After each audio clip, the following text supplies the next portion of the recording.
but I want to build passive income. That's my goal. So my thing here is all about networking and communication, doing a good job and getting probably cross referrals through author networks.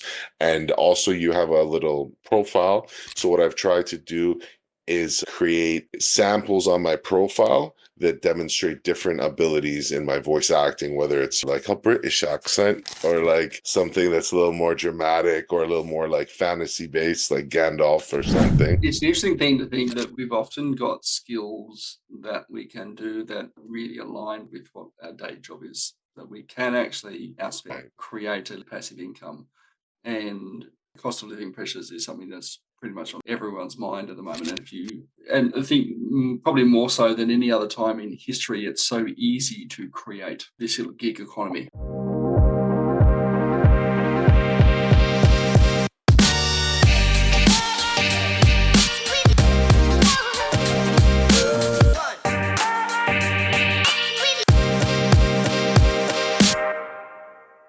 Hey guys, welcome back to another episode of More Clients, Less Effort. Today I'm joined by Ivan Armstrong. Now Ivan is a finance professional with big bank and consulting experience who just happens to have become an ACX audio producer and narrator, and also doing a bit of drop shipping and a whole bunch of other things which we're going to explore during the show. Welcome, Ivan. Thank you so much for having me, Tim. It's a pleasure to be here tonight, or for my time. It's not depending on when listening to the show as well.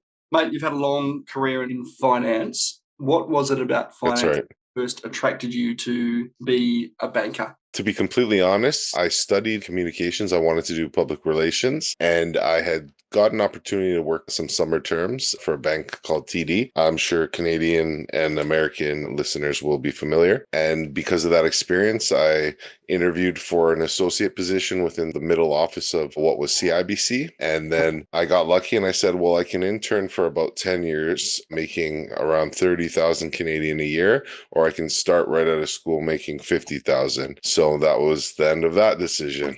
Like, funny how the economics drive it. I must admit, when I was a teenager and certainly going through school and into uni, my inspiration was Gordon Gekko and Bud Fox. And I was like, I'm going to be a banker or liquidator. I'm sure you're not alone with that sentiment. Yeah, well, no, I never went down. I suddenly found myself working in IT. Like, how did I get here?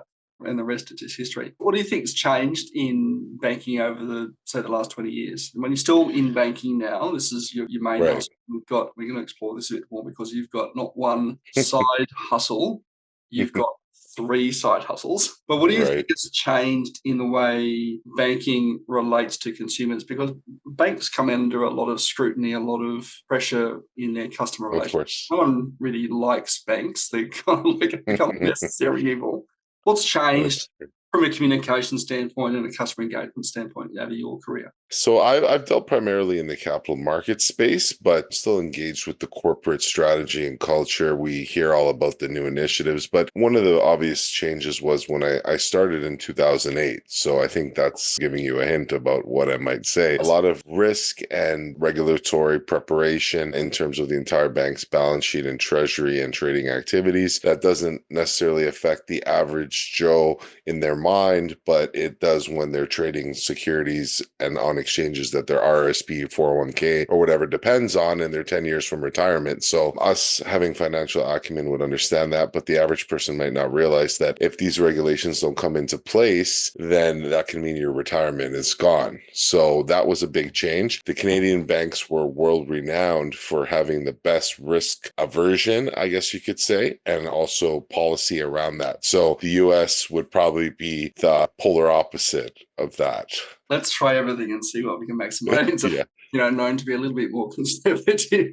Yeah. With banking. It is a thing, and of course we're referencing 2008. We're referencing the sort of GFC, which was in full flight, 2007, 2008. How have you seen it change over the last 15, 17 years to now, and how have things globally affecting events like the recent COVID pandemic change the way that customers relate with their financial institutions? Right. Well, we've seen, a big thing that comes to mind is technology. You used to have a lineup of people waiting to talk to an array of desk branch advisors or tellers, as we call them. Now you walk in the branch and you're not even sure where you're supposed to go. I mean that jokingly, but it's some guy sitting in a chair and you just go up to him and sit down and go on a computer with him. It's much more friendly. It's a lot less what's cold in the sense of like, you will not get your overdraft refunded. Goodbye. It's not like that anymore, right? So how much is technology? Obviously, we're seeing branches disappear all over the place. And for business owners, having access to liquid finance is an incredibly critical thing, because we still have to pay the team every fortnight or every 2 weeks or every week. right. However we're doing it. And that doesn't always line up with when customers pay us. It hopefully does. And we do need that liquidity. But Of course. has a lot in your experience changed with online banking, where computers, let's do the sort of air quotes here for the benefit of our listening audience, the computer says no. Sure. Right? How important is it to actually have a relationship with your financiers? Well, I think it's very important to have a good history. So if you want to call a history a relationship, it's certainly an aspect of it. At the end of the day, Canada has, I think, one of the largest per capita household debts outside of mortgage in the world. Maybe you can Google fact check me on that, but I think it was somewhere around 100,000 a couple of years ago per person outside of mortgage debt. So as you can imagine, there's a lot of lending going on, but it's not easy to get money, ironically. So that means even people with good paying jobs are spending probably more than they should, and maybe need to spend more than they should. So that comes back to the cost of living, inflation, the strength of the dollar, and things like that. Sorry to don't want to get too technical here, but That's right. to answer your question more about access to funds, some of things that come to mind are a lot of the banks, and I suppose this ties in with the political affiliation or philosophy and the social engagement that banks have with wanting to be community support engines. There's a lot of initiatives that will say support like Indigenous funds for small business, or African Canadian, African American for people in the US, those types of funds, or a company that focuses on maybe LGBTQ plus initiatives where they've historically been marginalized and now they have an opportunity to directly fund that. I imagine that the same way that they want to try and create opportunities where it's systematically they might not exist, there might be some opportunity for grant, like specific, sorry, not grants, silos of funding that are dedicated for those groups.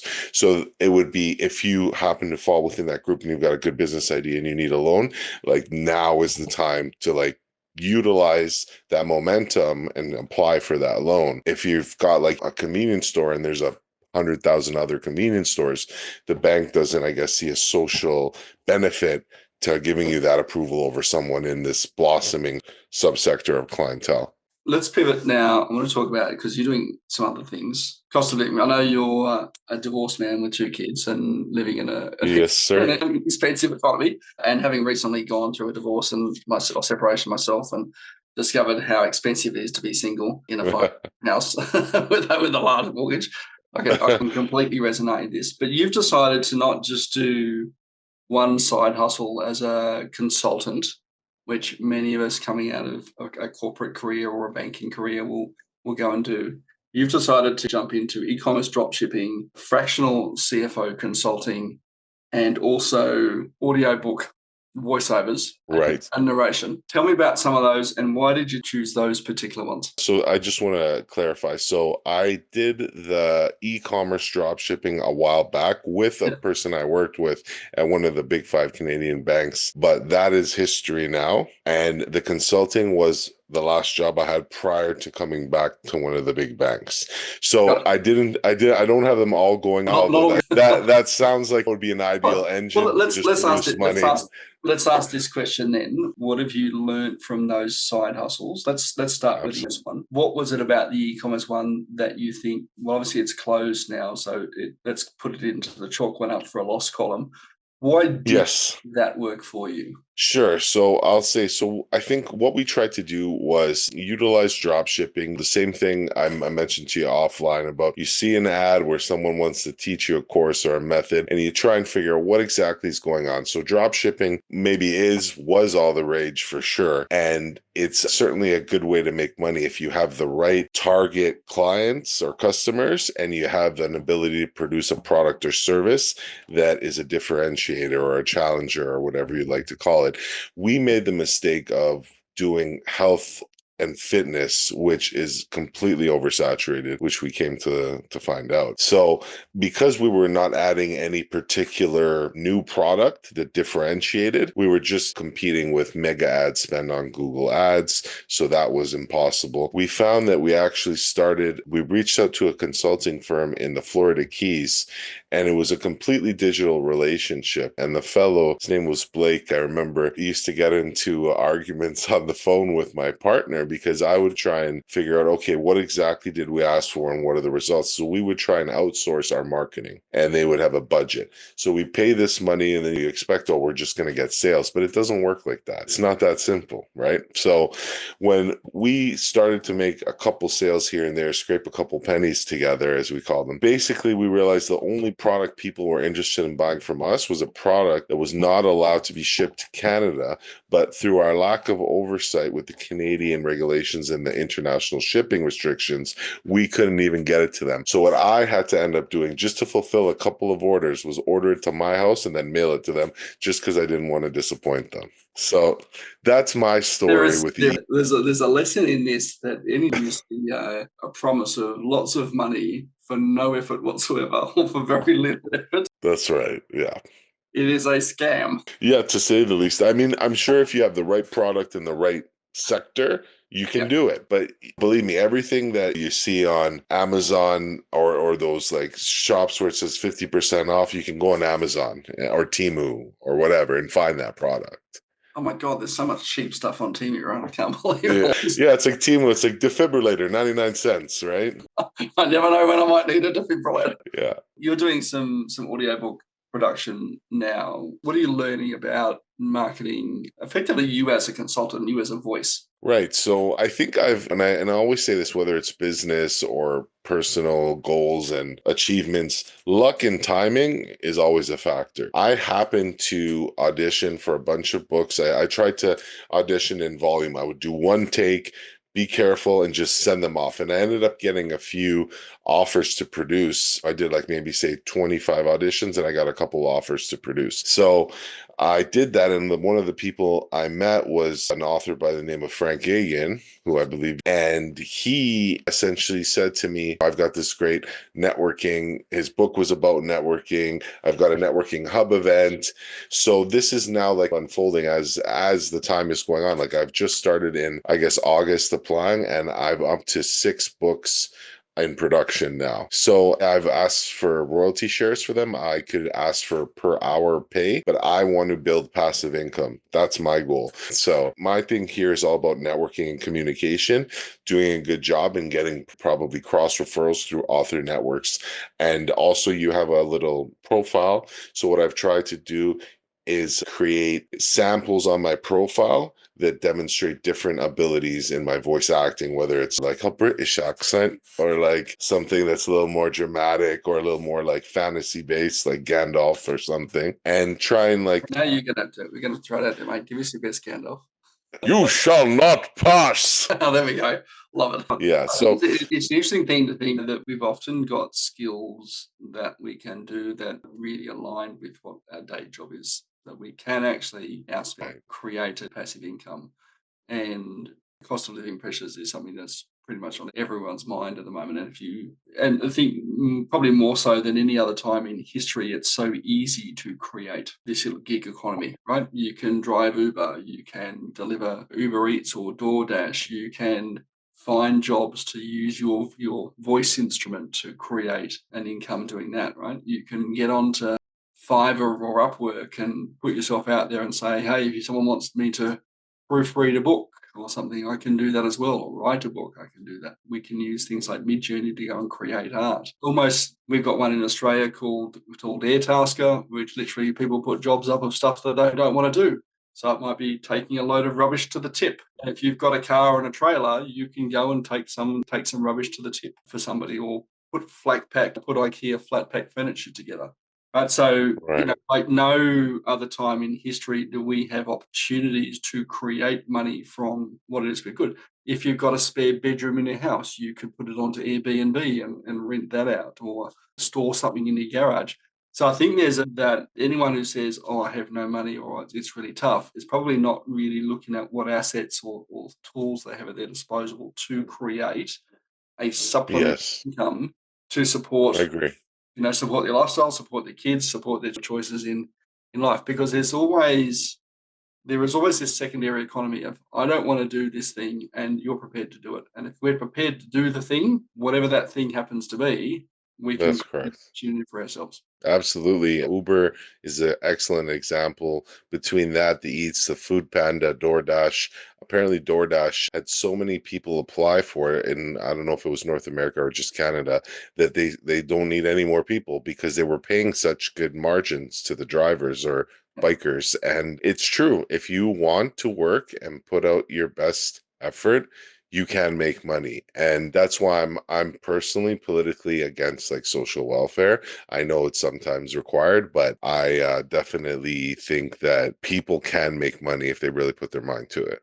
Yeah. Well, like I met someone in Sydney recently. I think the last time I was up there in an Uber, and I was just talking about, do you do this all the time? I think just making conversation. And the guy was making $100,000 a year just driving Uber. Correct. Yeah. Yeah, that's a pretty handy income, just driving Uber. Driving people, I hate to think of wear and tear in, but it's there. And Absolutely. we've got those opportunities to create additional wealth if we want to. And as you did with your consulting work between gigs, I've got this wealth of experience that I can, from my career, that if I just put my hand up on maybe LinkedIn or Instagram or wherever else and say, I do this, does anyone need this particular skill set? You can create opportunity for people because they don't necessarily know it. So as a banker, and look good at and looking at sort of balance sheets and P&Ls and Yeah. investments, that may not necessarily the skill set that you have, and you need to go and find that skill set from somewhere else. And I think we almost owe it to ourselves in our business to sometimes ask for help. Yeah, no, absolutely. I think it's like one of those things where like you need to be a self-starter, but when you need help, you also need to ask for it. You know what I mean? It's a tricky balance, but some people don't have any help. But you know what? Help doesn't have to be in the form of a person. It doesn't have to be in the form of economics. It can be in the form of online research. That's help. A Mm. YouTube instructional video. That's help. I don't know how to fix a fridge. Can I pay $400 or learn how to do it myself?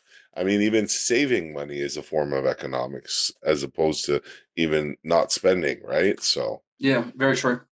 Very true indeed, which makes me think, so maybe I should. I've got 2 taps I need to install, so I might to YouTube after the show and research how to well, do some work. yeah, just don't do anything with gas lines. That's my rule Yeah, of thumb. I'll pass on that one. Thanks very much. Safety concern around that, I might get someone to help. Mate, we usually finish out the show with a couple of questions, and we're going to do something a little bit different today as well, because you're going to ask me a couple as Sure. well. But I want to know, what's one thing that is on your initiative, or one initiative that's on your whiteboard that wasn't there 30 days ago? That's a good question. I think, man, you really caught me off guard with that question. The only thing I can say, I think, is to stop putting learning Python coding on the back burner and bring it back and get this going because coding is really where the future's at. So that's, I guess, the only thing I can think of. Yeah, and of course, if you are not aware of it, ChatGPT and most of the other AI platforms are all written on Python. Biggest pet peeve? Biggest pet peeve. I think just like miserable people. We're on the same page on that one. Be more joyous. If you were to win $10 million in lottery tomorrow, what would you spend it on? I'd immediately buy a $2.5 to $3 million home. I'd buy a few exotic cars, probably a high-end Porsche 911 GT R3 and a Lamborghini or a McLaren. And I'd probably invest the rest and put some money in trust for my kids. You know exactly which models of car you'd get as well. I've thought about this. Yeah, plan just in case, right? You don't want to get caught out just in case you do win. If you were to have That's right. coffee with any historical figure, who would it be and why? And so they have to be historical. It can't be current, Oh, well, present let's go. day. We can go with current. Well, if it was current, I would say Elon Musk. If it was past, I would say probably Jesus. Two interesting choices. Why those two? Oh, why those two? So Yeah, Elon, I just think the work that his companies do is incredible, and it would just be a once in a lifetime experience that probably very few people are able to sit down with a guy that busy who's worth that much money and that smart. So that would be that reason. And Jesus would be, well, one, to validate his existence, and the other, I'm semi kidding. I'm a Catholic, but it would also be to just like hear it from the horse's mouth. You know what I mean? yeah. Really, really, really bad analogies for my Christian faith here, but If you could go back and give your 18-year-old self one piece of advice, what would that be? don't drink or do drugs. Love it. Okay. And let's go with what's your favorite productivity hack? Well, I had an excellent thing going where I had cloned my voice and I was able to churn out books in like 2 days. Sounded completely great. It was all mine, but unfortunately, a lot of these platforms don't want that. I guess there's some unfair competitive advantage there. So that was my favorite. Now I have to find a new one. We're going to pivot here because you're going to ask me some questions and I'm going to get put on the spot to see if I can answer them. So, what has been the biggest challenge for you in the first 5 years of your career and in the last 5 years of your career? So, like to now. I would say the first 5 years of my career, and I've had quite a few, I've been Mhm. government work, private sector consulting, and the last, well, I would say on and off entrepreneur through over that time, but the last sort of 25 years, I've been pretty much a sort of full-time entrepreneur. I think the first thing, probably the biggest challenge in my first 5 years was really getting a proper understanding of pricing and the value that I could bring to the table. I think that was probably the hardest thing to understand what it was. And I recall my social media platform, which I launched with a bunch of mates in 2000. And most of us hadn't come from business backgrounds. We didn't come from business families Right. to understand that. We'd come out of sort of government IT work. And when I distinctly remember when we first started pricing our advertising offering for a digital advertising platform, we're talking 2000. And there was not a lot of digital marketing stuff in that. In fact, it was not even called digital marketing. Was digital marketing as we know it today was not a word that people used in 2000. Facebook didn't That's right. exist. LinkedIn didn't exist. Right? Instagram, etc., didn't exist. So the online platforms, there was literally Google, and it only just launched their ad platform on Google. And I remember we charged about $100. That was our minimum ad spend. Oh, Was $100, and yeah. that Yeah. bought you 1,000 eyeballs. So we did 1 cent per impression, and that's how we sold our ad. It wasn't cost per click as we often see today. It was cost per All impression, right. and we charged 1 cent per eyeball. And the click-through rate was ridiculous because there was not much else to be clicking on at that stage. And an interesting lesson we learned at that stage, because they didn't really understand what other channels were charging. Like to get a TV campaign would be $50,000 minimum kind of thing. To Hmm. radio campaign was $5,000 sort of minimum at that point in time. And because we were only charging $100, our customers that we were approaching viewed it in a way that, well, clearly this can't be effective at that price, right? And because we had so undercharged our product, and I still see clients making this mistake today, because you're charging not enough compared to competitor products, that your customer can view it as something that is ineffective. Of course, I understand it. That makes it Psychological. psychological. They've gone, oh, it can't be worth very much because you're not charging very much, and therefore it's not effective. Which was a Right. Right. really interesting discovery about mindset. I wish I'd learned that a lot sooner as we started to launch ads. I think about 12 or 18 months into that, maybe even sooner. Obviously the timeline's a bit fuzzy now. We changed the minimum ad spend to $1,000, exactly the same price, right? So it was now 10,000 impressions rather than 1,000 impressions for the same price. I did some packaging around that as well, just to make it easier for people to say, well, I want that ad bundle, I want that ad bundle. But just changing the minimum price to $1,000 increased the number of sales, not just the revenue, the number of sales by 300%. Wow. That's great. Which is odd, right? You'd think if I charge more, I will get less sales, but no, because we charged more That's close so to what the interesting. market was Yeah. bearing, we actually got more value. We got more clients on board just because of that one change. Yeah, psychology is a huge factor, but it makes you beg the question, are the people signing the checks incapable of seeing the value irrespective of what price is there? Potentially, but it is something that was a lesson I learned from my first 5 years in business.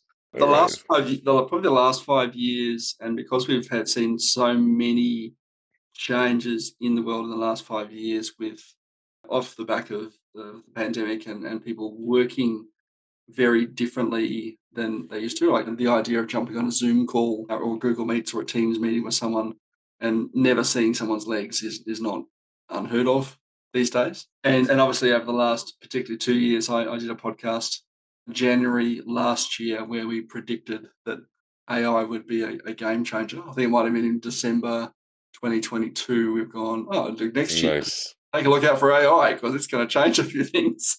Yeah, I hope you bought some NVIDIA stock. I'll have to go back and pull that episode out. It's obviously massively changed things, but I think one of the things that, not so much from a technological change perspective, that's really come home to me in the last 2 years is the importance of culture and getting the right team in and around you. Right. And it's been particularly reinforced with that, right? So because we've got a little bit more disconnection with people and we're not always necessarily sharing the same office as someone, making sure that you're hiring staff on a values basis is so critical. Okay, or even when you partner with clients, with providers, they're part of Right. the team in terms of what you present to your customer. Getting the right people with the right values is so critically important. So that's probably the second one that I've learned in the last 5 years. Well, that's great. Thanks a lot for sharing that. I learned quite a bit from your story, so thank you. My pleasure. My pleasure. Let's wrap it up there. Ivan, mate, thanks so much for jumping on the call today and My sharing pleasure. your story. I know it's starting to get a bit cooler over there in Canada, just as we get warm in Australia, which is good. Right.